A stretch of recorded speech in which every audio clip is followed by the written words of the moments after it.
कर दिखाओ कुछ ऐसा कि दुनिया करना चाहे आपके जैसा। हेलो फ्रेंड्स, स्वागत है आपका अपने YouTube चैनल फाइन सर में। आज हम चतुर्भुज का पार्ट 2 वीडियो लेकर आए हैं और बात करेंगे समलंब चतुर्भुज के बारे में। इस वीडियो से पहले हम पार्ट 1 वीडियो चतुर्भुज के बारे में बना चुके हैं, जिसमें समचतुर्भुज और समानांतर चतुर्भुज के बिल्कुल बेसिक कॉन्सेप्ट क्लियर किया है। तो आइए आज हम लोग जानते हैं समलंब चतुर्भुज के बारे में। जैसा कि आप व्हाइट बोर्ड पे देख रहे हैं समलंब चतुर्भुज, यानी समलंब चतुर्भुज कहते किसे हैं और समलंब चतुर्भुज की आकृति होती कैसी है उसके बारे में जानते हैं। जैसे आप व्हाइट बोर्ड पे 3 फिगर देख रहे हैं, फिगर 1, फिगर 2 और फिगर 3। फिगर 1, फिगर 2 और फिगर 3, और तीनों की बनावट 3 प्रकार की है, लेकिन ये तीनों आकृति समलंब चतुर्भुज की ही है। हम इसलिए तीनों आकृति को बोर्ड पर बताए हैं ताकि समलंब चतुर्भुज की जो आकृतियां है वे बदलती है। जैसे आप देख रहे हैं कि इसमें असमानांतर भुजाओं की लंबाई बराबर है, लेकिन दूसरे वाले आकृति में आप देख रहे हैं कि 2 समानांतर भुजाएं हैं और 2 असमानांतर भुजाएं हैं, लेकिन ये असमानांतर भुजाएं और ये असमानांतर भुजाएं दोनों बराबर नहीं है और दोनों की बनावट भी बराबर नहीं है। और तीसरी आकृति में आप देख रहे हैं कि ये जो असमानांतर भुजाएं हैं ये असमानांतर भुजाएं भी बराबर नहीं है। यहां से यहां तक की जितनी लंबाई है इस तिरछी ऊंचाई की, उतनी तिरछी ऊंचाई इसकी नहीं है, और यह भुजा छोटी है और यह भुजा बड़ी है। फिर भी इन तीनों के तीनों आकृति को समलंब चतुर्भुज बोलते हैं। कैसे? तो आइए सबसे पहले हम इसके परिभाषा को जानते हैं कि आखिर हम इसको समलंब चतुर्भुज कहते कैसे हैं और समलंब चतुर्भुज की जो परिभाषा है वह कैसा होता है। इसके पहले हम समचतुर्भुज और समानांतर चतुर्भुज के बारे में आपको बताए थे, और ये भी बताया चतुर्भुज के बारे में भी बताए थे कि आखिर चतुर्भुज होता कैसा है। तो बिल्कुल सिंपल सा कॉन्सेप्ट, सिंपल सा हम आपको बताए थे कि जिसकी 4 भुजाएं हो वह चतुर्भुज होता है, लेकिन अब उसके अंदर डिवाइड होता है कि 4 भुजाएं है जिसकी वह चतुर्भुज होता है। तो फिर समचतुर्भुज, समानांतर चतुर्भुज और समलंब चतुर्भुज उसके अंदर आते हैं, जिसमें समचतुर्भुज और समानांतर चतुर्भुज को ऑलरेडी हम बता चुके हैं और आज बताएंगे समलंब चतुर्भुज के बारे में। दोस्तों, समलंब चतुर्भुज की 2 आमने सामने की भुजाएं, जैसे आप देख रहे हैं कि भुजा ये, यानी यहाँ पे अगर आप ए लिखते हैं ए बी और सी, तो यानी भुजा ए बी और भुजा सी डी, यानी ये वाली रेखा और ये वाली भुजा, भुजा ए बी और भुजा सी डी, ये दोनों समानांतर है। भुजा ए बी समानांतर है भुजा सी डी के। लेकिन एक और चीज आप देखेंगे, ये बराबर नहीं है। ए बी की जितनी लंबाई है, ए बी की जितनी लंबाई है उतनी लंबाई सी डी की नहीं है, लेकिन ए बी समानांतर सी डी है। क्यों है? क्योंकि समानांतर का मतलब ही होता है समान अंतर। समानांतर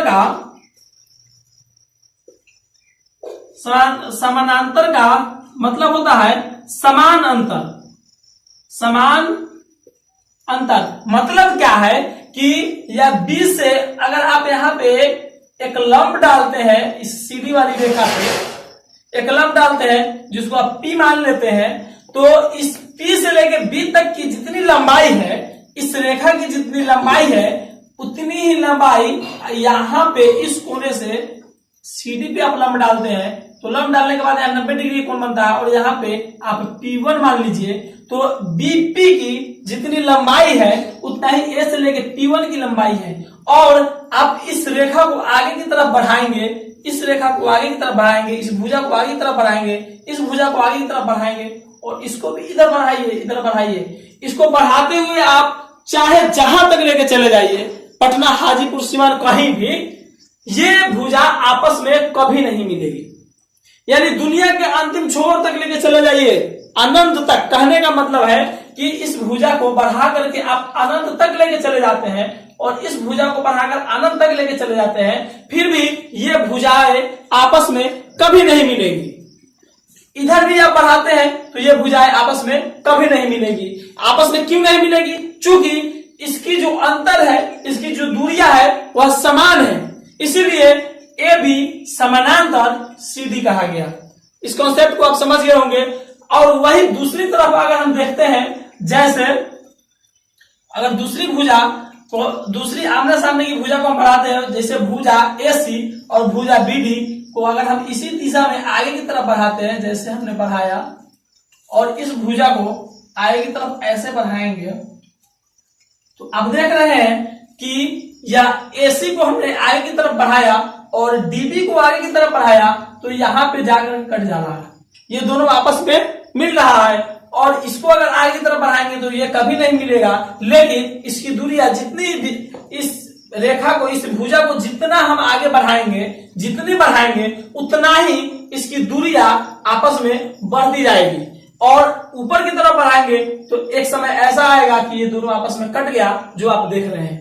तो ये भुजाएं, यानी दो भुजाएं जब आपस में कट जाए या मिल जाए, वो भुजा समानांतर नहीं होती है, वे असमानांतर होती है। और समलंब चतुर्भुज का मतलब यही होता है कि दो आमने सामने की भुजाएं समानांतर होती है और दो जो आमने सामने की भुजाएं होती है वो असमानांतर होती है। जैसे आप इसमें भी देख सकते हैं फिगर 2 में कि इस रेखा को अगर आप आगे की तरफ नीचे की तरफ बढ़ाते हैं, इसको आप नीचे की तरफ लेते हैं, ऊपर की तरफ इसको लेते हैं और इस भुजा को इसी दिशा में आगे की तरफ बढ़ाएंगे, तो पता क्या चलेगा कि यह रेखा आगे की तरफ ऐसे गई और यह तिरछी रेखा आगे की तरफ ऐसे जाकर के एक समय ऐसा आएगा, ये आपस में मिल जाएंगे, आपस में कट जाएगा। तो जो भुजाएं आपस में कट जा रही है, मिल जा रही है, वे भुजाएं कभी समानांतर नहीं होगी। और इस प्रकार आप कहेंगे कि ये जो रेखाएं हैं और ये रेखाएं, ये जो भुजा है और यह भुजा है, यह दोनों क्या है, आपस में असमानांतर है। जबकि ये भुजा, इसको भी ए बी मान लीजिए, ए बी सी डी, यानी ए बी और सी डी ये क्या है, ये समानांतर है। क्यों? क्योंकि इसको आप कहीं भी आगे की तरफ बढ़ा के लेके जाते हैं, इसको कहीं भी आगे की तरफ बढ़ा के लेके जाते हैं, तो ये आपस में नहीं मिलेंगे।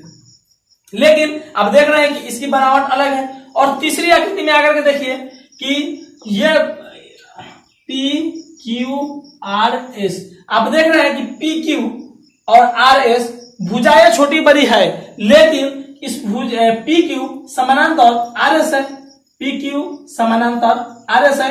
क्यों? क्योंकि इस रेखा भुजा को आगे की तरफ बढ़ाएंगे और इस भुजा को आगे की तरफ बढ़ाएंगे तो ये कभी आपस में नहीं मिलेंगे, आपस में नहीं कटेंगे, इसलिए क्या है, ये समानांतर है। जबकि पी आर और क्यू आर, यानी पी आर और क्यू आर दोनों को जब आपस में बढ़ाएंगे उसी दिशा में, तो ये आपस में कट जाएंगे, जो कटान बिंदु यह है। तो ये कट जाएंगे, यानी दो भुजाएं जब आपस में कट जाते हैं तो वे असमानांतर होती है। चलिए आइए बात करते हैं समलंब चतुर्भुज के विकर्ण के बारे में।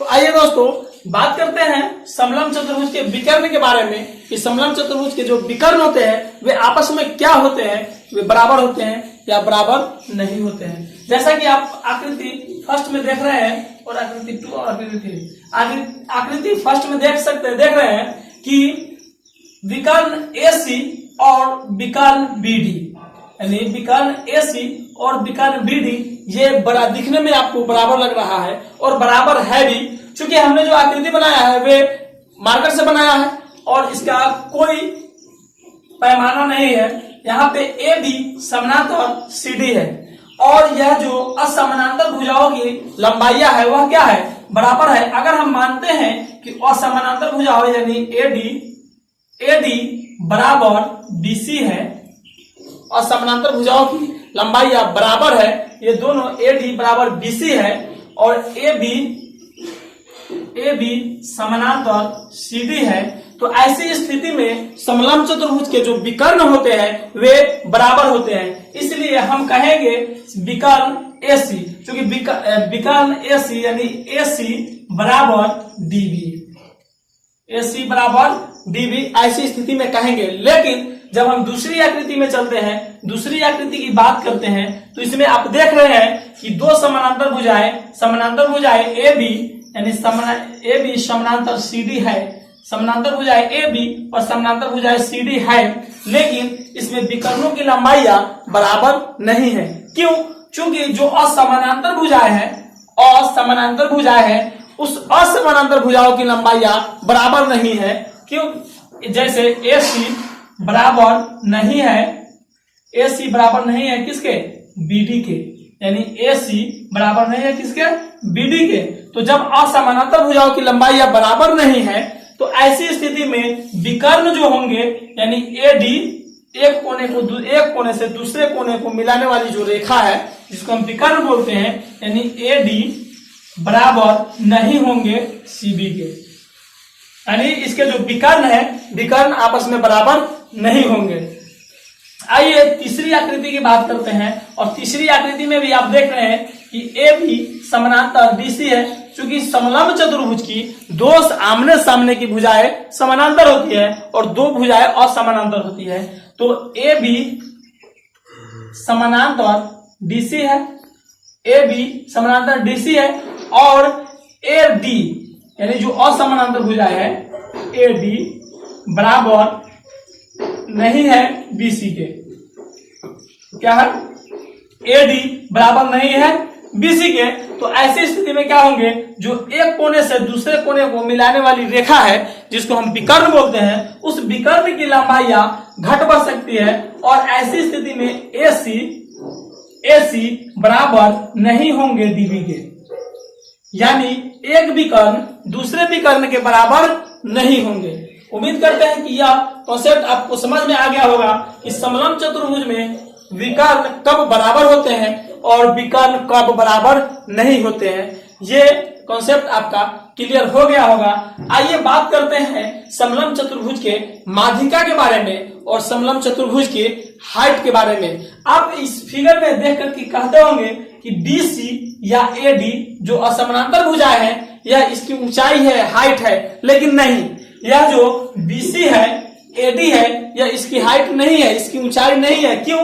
क्योंकि ये तिरछी भुजाएं हैं, और तिरछी कभी ऊंचाई नहीं होती है। किसी भी चीज की ऊंचाई मापने के लिए, ऊंचाई जानने के लिए हमको लंब डालना होता है, और जो रेखा लंबवत होती है वही उसकी ओरिजिनल ऊंचाई होती है। तो दोस्तों आइए बात करते हैं समलंब चतुर्भुज के माध्यिका के बारे में और समलंब चतुर्भुज के ऊंचाई के बारे में। तो समलंब चतुर्भुज के माध्यिका क्या होते हैं और हम उसको कैसे निकालते हैं। जैसे आपको क्वेश्चन दे देगा समलंब चतुर्भुज की माध्यिका निकाले, तो आप कैसे निकालेंगे? तो आइए देखते हैं।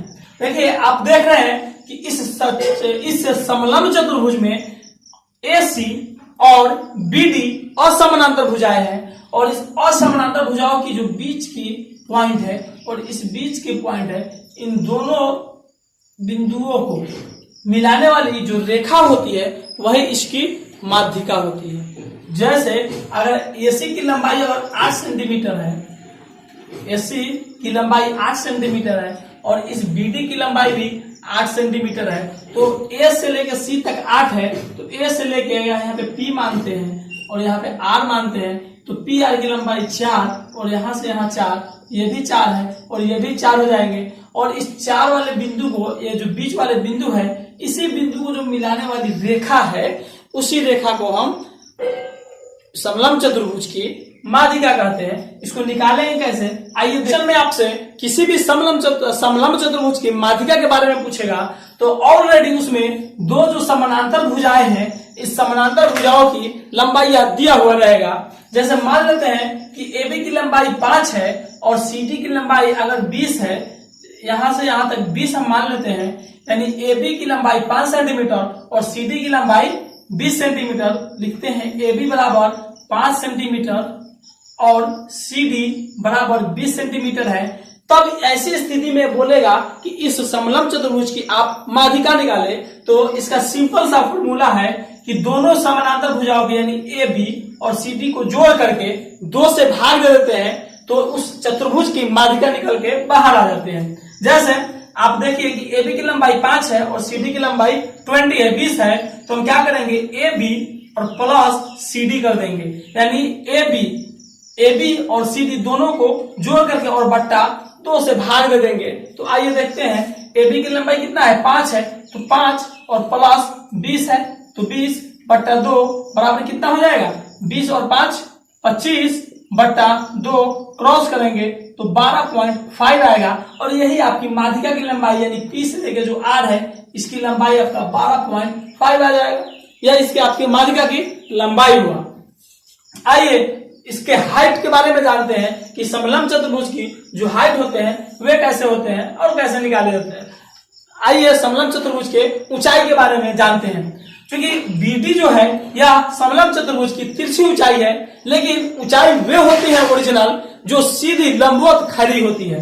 जैसे आप आकृति 2 में देख सकते हैं कि AB और CD इस समलंब चतुर्भुज की समानांतर भुजाएं हैं और AC और BD असमानांतर भुजाएं हैं। लेकिन B से लेकर D तक की B से लेकर BD तिरछी ऊंचाई है और AC सीधी ऊंचाई है। बिल्कुल यह जो रेखा भुजा है AC यह CD पे बिल्कुल लंबवत खड़ी है और यहाँ पे 90 डिग्री का एंगल बना रही है। 90 डिग्री का कोण बन रहा है। तो इसलिए यह A से लेकर जो C की लंबाई है यह क्या है, AC की लंबाई या AC इस आकृति की इस चतुर्भुज के हाइट होंगे यानी सीधी ऊंचाई होगी। जैसे आप दूसरे आकृति में भी तीसरे आकृति में अच्छा बेहतर ढंग से समझ पाएंगे। जैसे आप देख रहे हैं कि AC तिरछी ऊंचाई है और BD भी तिरछी ऊंचाई है। इस AC से इस समलंब चतुर्भुज का हाइट निकालने के लिए, ऊंचाई जानने के लिए हमको एक लंब रेखा खींचना पड़ेगा, एक लंब डालना पड़ेगा। किस पे? नीचे वाली रेखा पे, CD पे। जब लंब हम डालते हैं तो जब भी लंब किसी भी रेखा पे डाला जाता है तो उस रेखा पे 90 डिग्री का कोण बनता है दोनों तरफ, और यहाँ पे 90 डिग्री का कोण बना। और इस प्रकार यहाँ पे अगर हम P लिखते हैं तो A से लेके जो P तक की लंबाई है यानी AP, यही AP इस समलंब चतुर्भुज की सीधी ऊंचाई हुई। या AP क्या हुई? इस समलंब चतुर्भुज की सीधी ऊंचाई हुई। आइए अब इसके क्षेत्रफल के बारे में जान लेते हैं। क्षेत्रफल होता है माध्यिका गुने ऊंचाई, यानी समलंब चतुर्भुज का क्षेत्रफल बराबर होता है माध्यिका गुने ऊंचाई। आइए माध्यिका गुने ऊंचाई कैसे होता है, तो इसका फॉर्मूला होता है 1/2 गुने समानांतर भुजाओं का योग। समांतर भुजाओं का योग गुने ऊंचाई, यानी जिसको हम h से इंडिकेट करते हैं हाइट। तो एक समानांतर भुजाओं का योग, तो हमने समानांतर भुजाओं का योग निकाला है ना, AB प्लस CD, यही ना इसकी समानांतर भुजाएं हैं और यही सब पे लागू होता है, हर एक समलंब चतुर्भुज पे यही लागू होता है। तो समानांतर भुजाओं के पास में क्या आपका आ गया, AB प्लस CD और बट्टा 2। तो ये जो फॉर्मूला हमने अप्लाई किया था क्या निकालने के लिए, माध्यिका निकालने के लिए। तो ये आपका माध्यिका बराबर हो गया समानांतर भुजाओं का योग, ठीक है। और इसमें 1/2 से गुना कर दिया जाए तो 1/2 से आप गुना करेंगे तो AB प्लस CD बट्टा 2 होगा, या 1/2 गुने AB प्लस CD आप लिख सकते हैं। और इसमें कुछ नहीं करना है, सिर्फ ऊंचाई से गुना कर देना है। मतलब मेरा कहने का मतलब क्या था कि माध्यिका गुने ऊंचाई, तो माध्यिका इसमें क्या है, AB प्लस CD बट्टा 2, AB प्लस CD बट्टा 2, और इसमें आप सिर्फ उसकी सीधी ऊंचाई से गुना कर देते हैं। सीधी ऊंचाई से आप गुना कर देते हैं तो यह आपका क्षेत्रफल निकल गया। यानी समलंब चतुर्भुज का क्षेत्रफल बराबर आप कह सकते हैं 1/2 गुने समानांतर भुजाओं का योग गुने ऊंचाई, या माध्यिका गुने ऊंचाई। आप इसका क्षेत्रफल निकालने में अप्लाई कर सकते हैं। दोनों फॉर्मूला आप कोई भी जो आपको आसान लगे उसको आप याद रख सकते हैं, या याद भी नहीं रहेगा तो आपको पता चल गया है कि इसका क्षेत्रफल बराबर क्या होता है, वो आप कहीं भी निकाल करके और अपना क्वेश्चन सोल्व कर सकते हैं। Thank you very much. कितना तरीके में